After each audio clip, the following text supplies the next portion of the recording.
안녕하세요. 책 읽어주는 아빠입니다. 오늘은 동의보감을 쓴 조선의 명의 허준 이야기를 들려드리려고 해요. 이 책은 금성출판사의 드림북스 피플스토리 15권입니다. 준비됐죠? 시작할게요.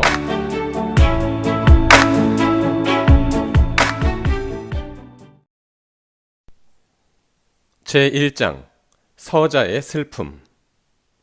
준은 오늘도 혼자 바위동산에 올랐다. 바위동산은 준이 기쁘거나 울적한 일이 있을 때면 자주 오르내리는 마을 뒤에 작은 산이다. 준은 땀방울이 송글송글 맺힌 얼굴을 주먹으로 쓱 문지르고는 멀리 마을 앞쪽 개천을 바라보았다. 서당에서 공부를 마친 아이들이 제잘거리며 징검다리를 건너고 있었다. 저들과 다시는 어울리지 않을 거야. 준은 다시 한번 소매자락으로 이마에 땀을 훔치며 펑퍼짐한 바위를 찾아 앉았다. 준의 눈길은 다시 개천가로 달려갔다. 덩치가 큰 심술꾸러기 용재의 모습이 멀리서도 뚜렷이 보였다. 용재, 너 이 자식! 준은 자신도 모르게 주먹을 불끈 쥐었다. 용재는 서당에 다니는 아이들 중에서 힘이 가장 셌다. 큰 덩치에 우락부락하게 생긴 데다가 심술과 장난기도 많아 언제나 아이들을 놀려먹기 좋아했다. 용재는 특히 준을 많이 괴롭혔다. 공부를 잘하는 준이 미웠기 때문이다. 훈장님은 아이들을 나무라는 자리에서도 준에게만은 입이 닳도록 칭찬을 아끼지 않았다. 이놈들아, 그것도 글이라고 읽어? 모름지기 학업을 이루려면 준이처럼 열심히 해야 하고 또한 글을 읽으려면 준이처럼 명쾌하게 읽어야 하는 거야. 두고 보거라. 앞으로 준이는 꼭 훌륭한 선비가 될 터인즉 너희들도 장차 과거에 급제할 생각이면 반드시 준이의 본을 받아야 한다. 쳇, 훈장님은 준이밖에 모르시나 봐. 용재는 훈장님의 판에 박은 듯한 말씀이 듣기 싫었다. 그래서 준이 더욱 미웠다. 용재는 기회가 있을 때마다 준에게는 괜한 심술을 부리고는 했다. 오늘도 훈장님이 서당의 몇몇 아이들에게 금방 가르친 것을 외우게 했는데 모두가 신통치 않자 준에게 그것을 다시 시켰던 것이다. 준은 낭낭하고 또랑또랑한 목소리로 거침없이 조금 전에 배운 것을 다 외우기 시작했다. 훈장님의 찌푸러졌던 얼굴이 금방 흡족한 표정으로 바뀌었다. 훈장님은 눈을 지그시 감은 채 준이의 글 읽는 소리를 들었다. 훈장님의 입에서 다시 준에 대한 칭찬이 나오려 할 때였다. 훈장님, 손님이 오셨습니다. 일하는 아이의 부름에 훈장님은 도중에 말을 접고 일어섰다. 훈장님의 도포자락이 문지방을 넘고 드르륵 문이 닫히기가 무섭게 흥민이 일어나 준을 흘깃거리기 시작했다. 흥민은 용재 꽁무니만 졸졸 따라다니는 부하였다. 저 자식 때문에 우리들이 몽땅 죄 없이 바보 취급을 받는단 말이야.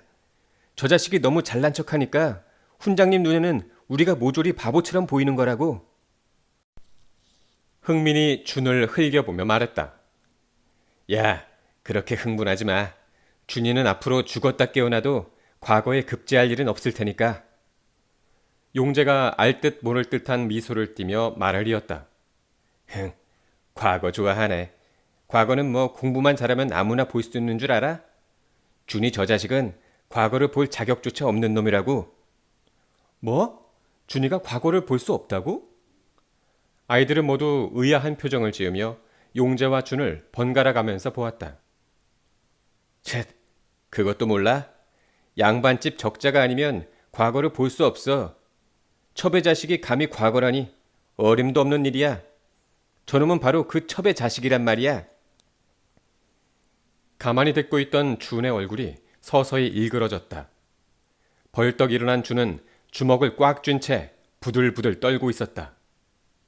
왜? 내가 틀린 말 했어? 그리고 니까짓게 그렇게 주먹을 움켜쥐면 또 어떻게 할 거야? 용재가 두어 발짝 준이 앞으로 다가섰다. 다시 한번 준의 주먹에 힘이 들어가려는 순간 드르륵 문이 열렸다. 훈장님이었다. 아이들은 우르르 제자리를 찾아갔다. 준도 할 수 없이 자리에 가서 앉았지만 분은 하루 종일 풀리지 않았다. 낮의 일을 다시 생각하자 어느새 준의 눈에서는 눈물이 흘렀다. 준은 굳게 진 주먹으로 눈시울을 훔쳤다. 개천의 징검다리에는 이미 아이들이 사라지고 없었다. 용재, 널 용서하지 않을 거야.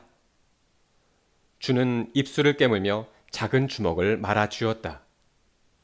준은 우두커니 마을을 내려다보았다. 옹기종기 모여 앉은 초가집들 한복판에 소슬대문을 앞세운 커다란 기와집 하나가 눈에 띄었다. 바로 준의 집이었다. 일찍이 경상도 우수사를 지냈던 할아버지 허고원의 세도가 아직도 당당히 남아있는 대갓집이었다. 준은 1539년에 이곳 경기도 양천현 파릉리에서 태어났다. 지금의 서울시 강서구다. 준은 집안 대대로 높은 무관을 지낸 가문에서 태어나 어려서부터 사서삼경을 배우며 부족함 없이 자랐다.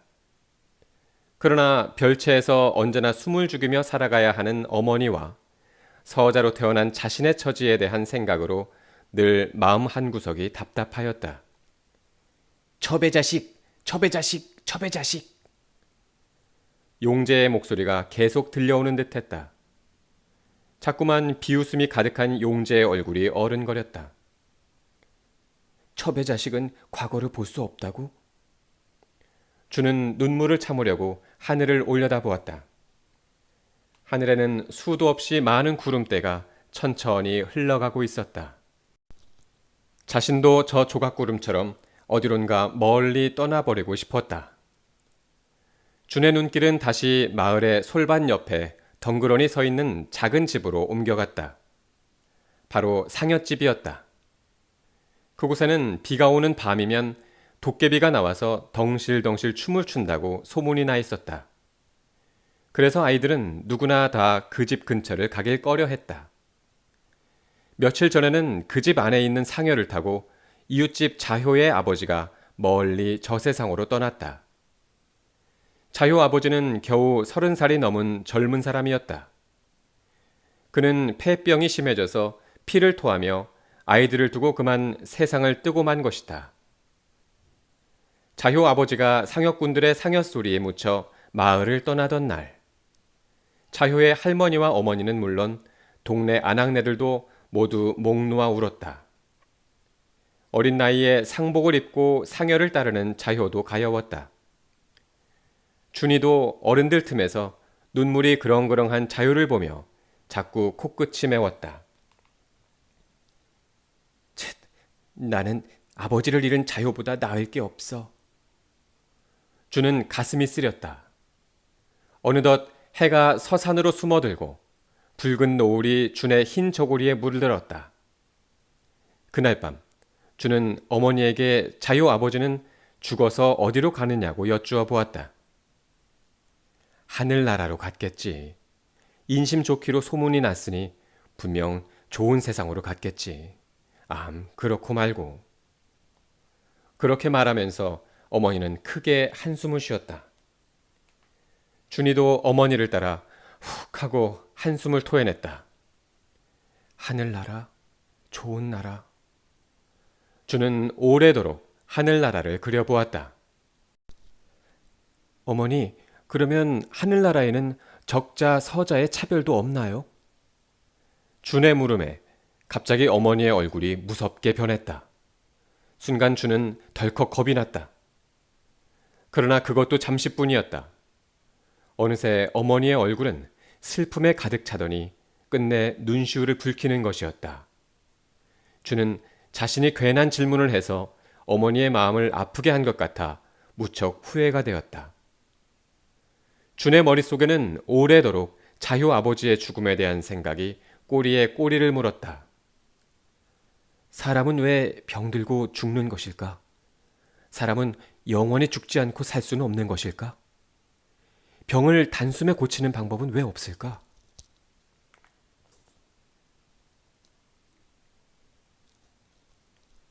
제2장 꼬마 수의사. 준이 서당 공부를 마치고 집을 향해 걸어가는데 마을의 오래된 나무 앞에서 서당 아이들과 동네 사람들이 웅성웅성 모여 있었다. 무슨 일이지? 준은 서둘러 그곳으로 달려가 보았다. 거기에는 송아지 한 마리가 마을 장정들에게 붙잡힌 채 송영감으로부터 철침을 맞고 있었다. 송영감은 가축의 병을 잘 본다고 소문이 자자한 수의사였다. 송아지는 어깨며 다리 안쪽에 송영감의 커다란 침이 박힐 때마다 허리를 꺾으며 움찔움찔 몸을 비틀었다. 연달아 가쁜 숨을 씩씩 몰아쉬며 부릅뜬 큰 눈에는 눈빛만큼이나 검고 어두운 공포가 담겨 있었다. 어르신, 이제 괜찮아지겠지요? 이윽고 송아지의 몸에서 뽑은 철침을 솜으로 닦아 침통에 넣고 있는 송영감에게 소주인 최 씨가 조심스럽게 물었다. 더위를 먹었구먼. 그러니 호박꽃을 넣고 끓인 물을 먹이게. 매실이나 생강즙을 막걸리에 타서 먹여도 좋고.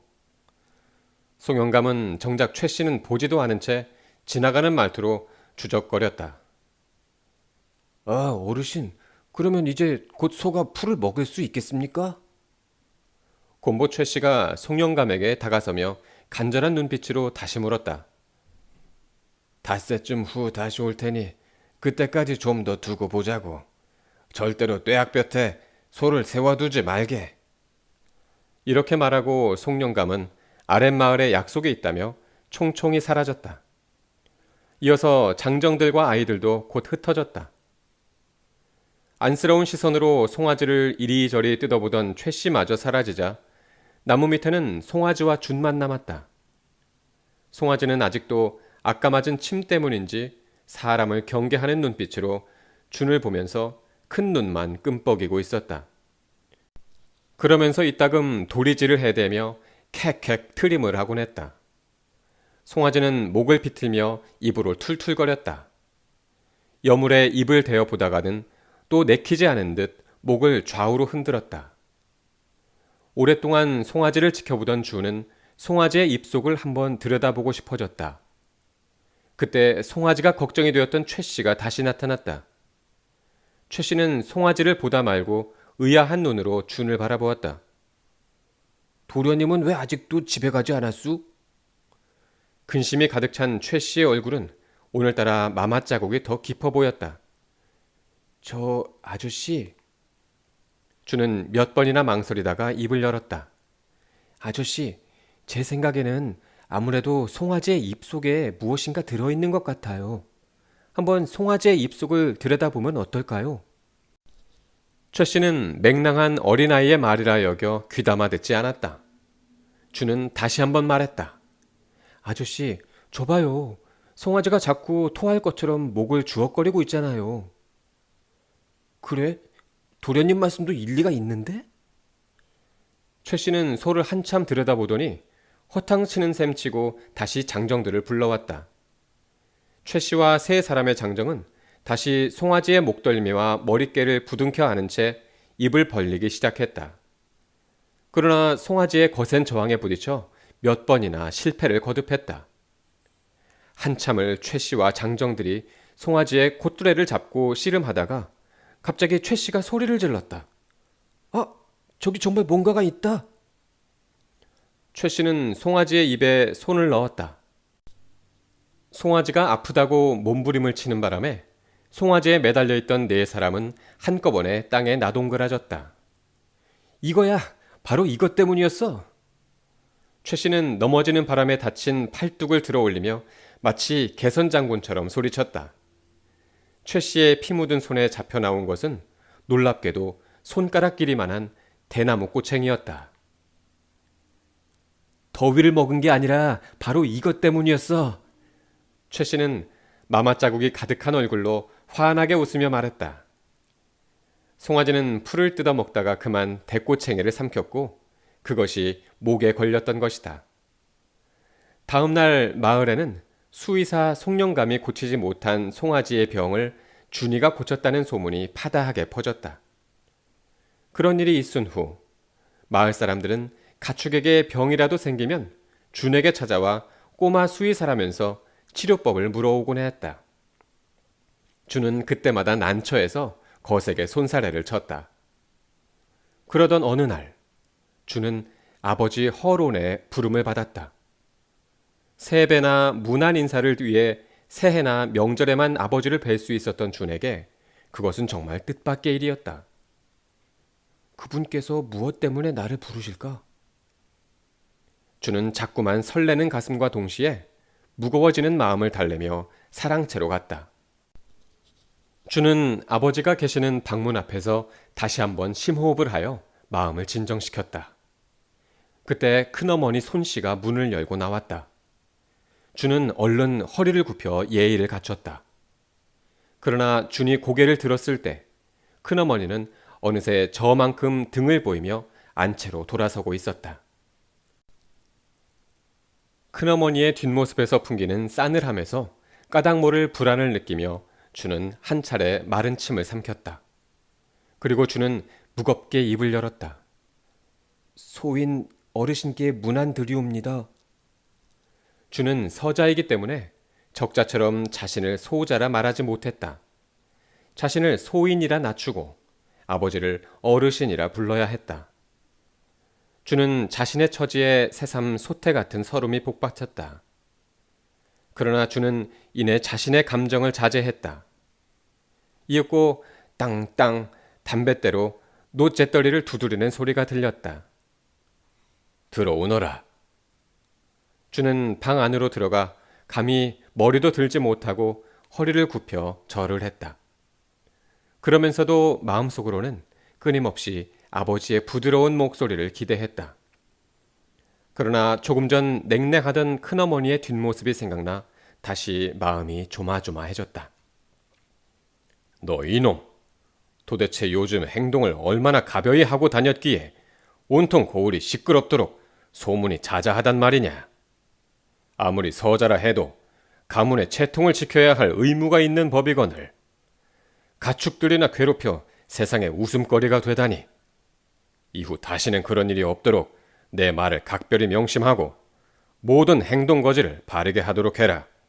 알겠느냐? 허론의 노한 얼굴은 너무도 엄숙했다. 어르신, 아니 아버님, 그것은 정말 터무니없는 모함이옵니다. 소인은 결코. 준은 갑자기 숨이 막히고 눈물이 쏟아질 것 같아 고개를 더욱 떨어뜨렸다. 알았으면 이후 모든 품행에 조심하도록 하고 그만 물러가거라. 어르신, 말씀 깊이 명심하게 싸웁니다. 하오나 그 일은... 그러나 준의 입에서는 자신을 변명하는 말이 한마디도 나오지 않았다. 준은 자꾸만 쏟아지는 눈물을 삼키며 사랑방을 나왔다. 내 방으로 건너오너라. 방을 나오자마자 이번에는 어머니의 부름이었다. 항상 인자하던 어머니의 목소리가 오늘따라 준엄하게 들렸다. 준은 어머니를 보자마자 아버지로부터 들은 뜻밖의 호통이 떠올라서 다시 서름이 복받쳤다. 아버지께 야단을 맞은 게로구나. 그래, 무슨 일이더냐. 준은 한참을 망설인 끝에 간신히 입을 열었다. 얼마 전에 제가 최씨 아저씨네 송아지를 고쳐준 것을 잘못 전해 들으시고는... 준은 끝내 다음 말을 잊지 못했다. 두 사람은 약속이나 한 듯 아무 말도 하지 않고 한참을 앉아 있었다. 준의 머릿속에는 큰어머니의 냉랭하던 눈길이 쉽게 떠나지 않았다. 큰어머니는 준에게 조금만 흠이 생겨도 곧잘 이를 눈덩이처럼 부풀려서 아버지에게 고자질하곤 했다. 어머니, 저 내일부터 서당에 가지 않겠습니다. 준의 얼굴이 비장한 결심으로 굳어지는 듯했다. 갑자기 그게 무슨 소리냐? 놀란 어머니의 목소리에 준은 슬며시 어머니를 외면하며 대답했다. 제가 공부를 할 필요가 없다는 사실은 어머니께서 더 잘 알고 계시지 않습니까? 이 녀석, 이 어미가 너에게 밤낮없이 일러온 게 무엇이더냐? 예로부터 사람이란 어떠한 환경에서도 배움을 잊어서는 안 되며 학문을 이루어야 자신을 바르게 세울 수 있다고 하지 않았느냐? 어머니의 목소리는 분노로 떨렸다. 게다가 처지가 기박하면 할수록 더욱 학문을 열심히 닦아야 한다고 입이 닳도록 말했는데 벌써 그걸 잊었느냐? 어머니는 기어이 준에게 회초리를 들었다. 어떤 경우에든 아버지의 품위를 손상시키거나 가문의 채통을 어지럽히는 행동은 삼가야 한다고 당부했거늘. 어머니는 회초리로 아들의 종아리를 내리치기 시작했다. 그러나 이내 어머니는 매질을 거두며 서럽게 흐느끼고 말았다. 어머님, 제가 잘못했습니다. 어서 울음을 거두시고 저를 더욱 세게 벌하여 주시옵소서. 하지만 주는 속으로 울부짖고 있었다. 어머니의 말씀이 얼마나 부질없고 공허한 것입니까? 이 세상에서 저 같은 신부는 그저 무지렁이로 사는 게 훨씬 더 현명한 방법임을 왜 모르십니까? 어머니는 더욱 구슬프게 흐느끼며 준을 끌어안았다.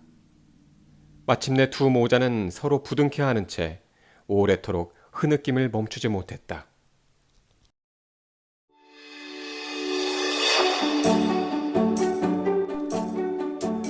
지금까지 금성출판사의 드림북스 피플스토리 15권 동의 보감을 쓴 조선의 명의 허준 1장과 2장을 들려드렸습니다. 다음 회에서는 3장과 4장으로 이어가겠습니다. 다음 시간에 다시 만나요.